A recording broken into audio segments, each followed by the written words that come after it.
Hey everyone, welcome to Our Small Footprint. My name is Nissa, and if you're new here, we are a family of 8 who live off-grid in Australia. Quick check-in video because I haven't put one up for a few days. I have plenty of content as per usual, just not enough time to do voiceovers and get it all put together. But it is Sunday and I do try and do a bit of a check-in each week, update on what's going on and things like that. And this means that I can just do a quick 10-15 minute chat to you here on this, and then I basically just upload it to my computer and I can put it all up, so it doesn't take much effort. So it's already like 5:15 in the afternoon. I have chicken legs in the barbecue and potato steaming for mash, and I've some other veggies going. So while I'm doing that, I thought I'd come out and have a chat and give you an update. So we've been working really hard on the gardens, which is partly why I haven't been around. So we've been doing the IBCs. So we got these IBCs pretty cheap and they had a non-toxic peelable glue in them, so it meant that we had to cut them open and then let them sit in the sun so that then we can peel the sheets of glue off and then we can give them a clean. They're not, food grade ones, but we can't afford food grade ones and we're okay with that. So the glue in it is a water-based glue. It comes off. So we've been letting that dry now. So we have cut some in half and got them in sort of the spot that we're going to put them, but we haven't finished getting them actually done yet. So we're using these as wicking beds. We're putting slotted ag pipe in the bottom as our cavity for water, then sand, then our potting mixes and stuff. So we bought some slotted ag pipe, but we haven't got enough for all of them yet. We're going to have to get some more because we didn't know how many meters we'd need for the bottom of each. Let me show you what we're doing.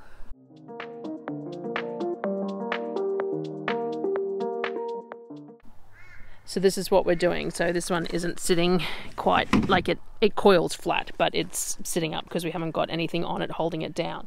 So in the bottom, it's about 8 meters of slotted ag pipe. We've got weed matting at the ends of them to stop them filling up with the sand, and then these will go in. There'll be a layer of sand that will be leveled on top, and then a layer of sugarcane as the barrier between the sand and the soil, and then the soil will be the top 20 centimeters of the beds for that purpose. So we just need to we haven't got the pipe in for filling it in yet or anything like that, but we're working on those. So we've got 4 in here so far, a couple of empty cages there as well to be put in. Now I haven't bothered with doing much in the way of any sort of weeding in here because we're not going to be growing in ground this year. So as the season progresses, I think I'm just going to pull all the weeds up that come up, but for the moment I've just left it all dead in the pathways. So we've got more of the pipe here to do this one up as well, and then we'll have to buy more pipe for more of them. So we ended up with, I think we got 5 of them. I think we ended up with 5 IBCs. So I looked at a lot of different places to get them, and I could get some cheap in Brisbane, but then the transporting of them would be an issue. Like you can only carry 1 or 2 at a time, and then if I got them delivered, the cost of delivery on top of it meant that they weren't ending up very cheap. So these ones were actually available locally, and so it was worth the bit of extra effort, sort of, to get them cleaned out and ready to go. So we have these getting ready to be sorted, but we need a bit more pipe, we need to get some sand, and then we need to top them up. So there's a couple that still really need a lot more cleaning out, a lot more drying and cleaning. So we've only got these 4 at the moment that are almost ready to go. There is the 2 on the end here still have a bit of glue in them that need washing out, but these 2 we've got perfectly clean, so they're ready to go as the first ones. The other thing we've been doing is the raised beds. So we've got 4 beds in so far. So this is how we're going to do. We're going to do 2, 2, 2 and 2, and then we're going to have the watering in between. So we've left a gap in between the 2 beds here so that we can put some Besa bricks and then the tanks that we're going to use to gravity feed water them in between both beds. So we've got these beds in. We only just finished today, which is why there's still some bags around. We haven't gotten out of the garden yet. I got this one partly planted the other day. So we've got cabbages down the middle here. Now spring cabbages don't always do very well here because it gets too hot too fast. So I won't grow very many, but I will try to grow some. Obviously because there's brassicas in this, we're going to need to put netting over it as well. So that's something that we're going to do shortly. And So yeah, there's just 9 cabbages straight down the middle there. Most of them are Calabos cabbages, which are a smaller head cabbage too. I haven't planted either side yet. I haven't decided what I'm putting in there. This bed here has also been planted out. I did a post on Facebook, I think, this one. So I've got a whole row of cucumbers, and I'm just going to put them on single strings up to the bar on the marquee there. So I'm just going to do single strings up to there with tomato clips on those, and then I've got 2 rows of bush beans and a row of radishes at the front as well in this bed. So hopefully they will come up nicely over the next week, and we shall see. This bed we finished yesterday, but I haven't done anything with it yet other than watered it in. And then this bed we are in the process, so it's got a layer of mushroom compost, but we've run out of sugarcane, so I need another layer of sugarcane, and then another layer of the mushroom compost and the soil on top. So we got that far, and that's it for today. So we need the other 4 beds in here. We're going to have to remove these middle. These were just put in here temporarily, realistically, a while back, and they had herbs and stuff in them, but they're treated pine, which isn't great anyway, and they are going to be in the way. So to put 2 more beds here, these temporary fencing panels is what we use for our trellising, and I want to trellis some tomatoes on these raised beds as well as some in the wicking bed. So I want some trellises here for this, and to do that we're going to need to put the beds on this side so that we can have beds on the other side next to the fence, which means that we're going to need to get rid of this middle row because it's just not enough room, which is fine because a few of these things might grow back, like the hollyhocks and things like that, but they don't need the beds there. We're just going to move them out. And as I said, the treated pine, they were there as sort of a temporary measure at the time. I did plant my rhubarb out there, and I'm going to have to dig that up and put it somewhere else, but I might put it in a wicking bucket, I think, because the chooks have had a go at it. Considering rhubarb's poisonous, I'm not real sure that's a great thing, but the roosters had a go at it when they came in here. So anyway, so that's how we're going so far. We've got everything, as always, is in a state of flux, so there is rubbish and mess. There's all the wheelbarrows and everything lying around, and the bags from all the soil, and someone's put my knife on one of the cucumber plants. So yes, we got the 4 there, we've got these 4 getting ready to go. Nice to have the progress, nice to have some stuff planted out. We won't have another frost now, so it's good we had a little bit of a cold spell the last few days, which was nice. There was cooler days, which was great for getting this done. It's going to warm up again now, but we've still got to keep on moving on all this stuff. So the next 4 beds need to go in. We might end up putting some beds along the end here as well and make it a little bit of a keyhole type thing. We'll see how we go, because we have some extra beds. I think I have 12 all up. I think I'm going to transplant out my strawberries though, because the strawberry bed got destroyed by all the animals because it's not covered. So over winter it just got scratched really bad. I don't know if there's even going to be any strawberry crowns in there that I can save. I may have to buy more. So I definitely think I'd like to get my strawberries up off the ground. That might help with the slugs and snails and stuff too that we had a lot of problems with last year. So I wouldn't mind a couple of these beds full of strawberries. We also have a row of raspberries that we didn't get. They just didn't do very well last year at all, and I think filthy. I think part of that was lack of watering. So we had considered maybe putting them in some beds as well. We'll see how we go with what we do. Oh, the other thing I did was these beds over here. Let me turn you around. We've had these beds here for years. These were raised beds that were put in this corner, and they actually haven't done too badly because they're raised beds, they've actually done better than a lot of what the in-ground beds did. Now, a lot of these in-ground beds are completely trash now because we had all the guinea fowl and everything in the garden for that span of time, but they were mounded, but they still didn't have the soil like this. So what I've done is I've topped these up with some of the mushroom compost, a bit of soil. I'm going to top them up just a little bit more as well. And then this bed used to grow silver beet quite well, so we'll put silver beet back in these, potentially maybe some beetroots, things like that. And that end bed actually has Jerusalem artichokes in it, so every year they grow. I harvest some and I leave some back in the bed, so that one will grow up some more Jerusalem artichokes as well. So we will plant out these beds as well, so that will be nice. They just need mulching and stuff like that. As I said, I ran out of sugarcane mulch. I'd really like to I still haven't planted my potatoes out because that's my potato patch and it's not covered, and the roosters keep digging it up. So I don't know whether I've got heaps of sprouting potatoes ready to go in the ground, but I just don't know whether we're going to get there. We've got plenty of time. Like, it's late to be planting potatoes, but it's not, because our season is long. So hopefully we can do something like that. The other thing I wanted to show you was the hothouse. So I've been working really hard on getting everything done in the hothouse. I've done a few things differently this year than I've done previously, because last year was a real fail in a lot of ways. And I'm not sure, like, some of it was the hothouse got invaded by mice, and there was nothing I could do to save a lot of... Something's stuck in the doorway. There was not a lot I could do to protect anything, and some of it was that I tried to start things too early and all that sort of stuff. So I've tried really hard not to push things too early this year, which I think has helped. Still getting it sorted in here, mind you. I've still only got one bench space. The other side still hasn't been done, and I still have rooster visitors.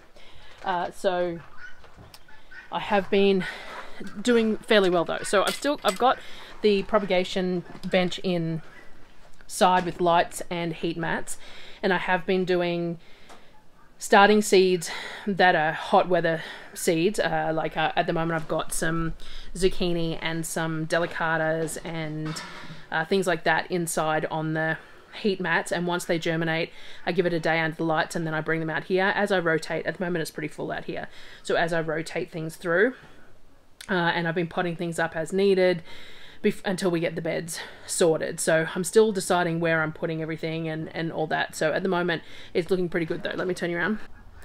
So we've had some hit and miss with tomatoes. I've tried a whole bunch of new varieties because I want just a few of each of these things to try. So I've done them in different stages in different ways, and just a few of each sort of variety. So like I've got Lucid, Gilbert, there are Paste Tomato, Brad's Atomic Grape, some Sun Golds, and some Tommy Toes in that one that are still, you know, just going.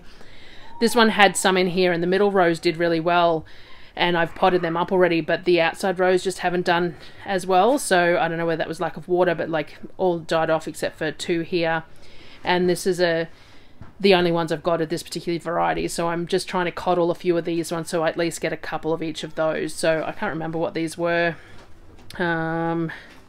Kellogg's, and I'd have the label seems to have fallen. I know that these were this two were Kellogg's. I can't remember what those ones were.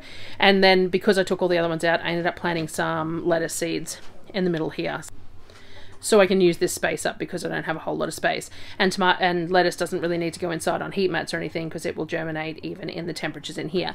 So the lowest it's been getting in here is about 12, so that's fine.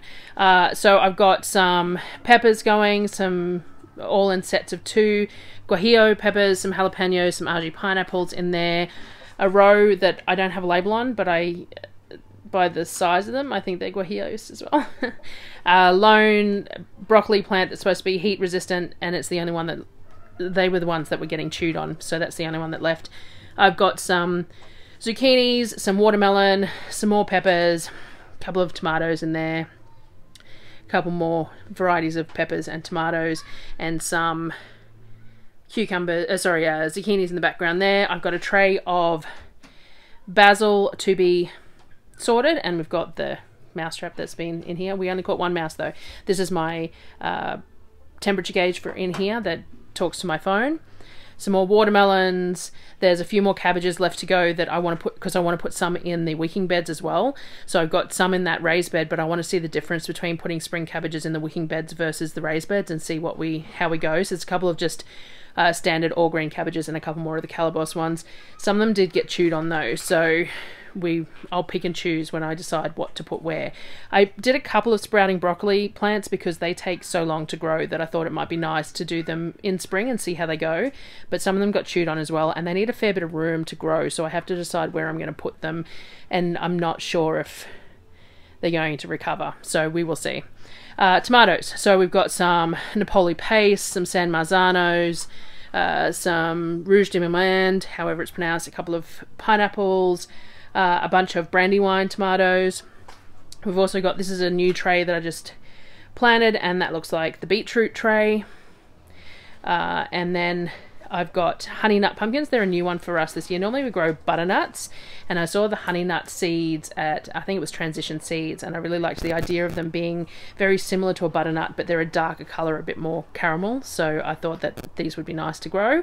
And then we've got a couple of zucchinis in the background. This is just a tray of zinnias, so it's just flowers to scatter around the place. And then this one is the silver beet, I believe. So that one was beetroot and this one's silver beet, I think. So it's a whole tray of different coloured silver beets.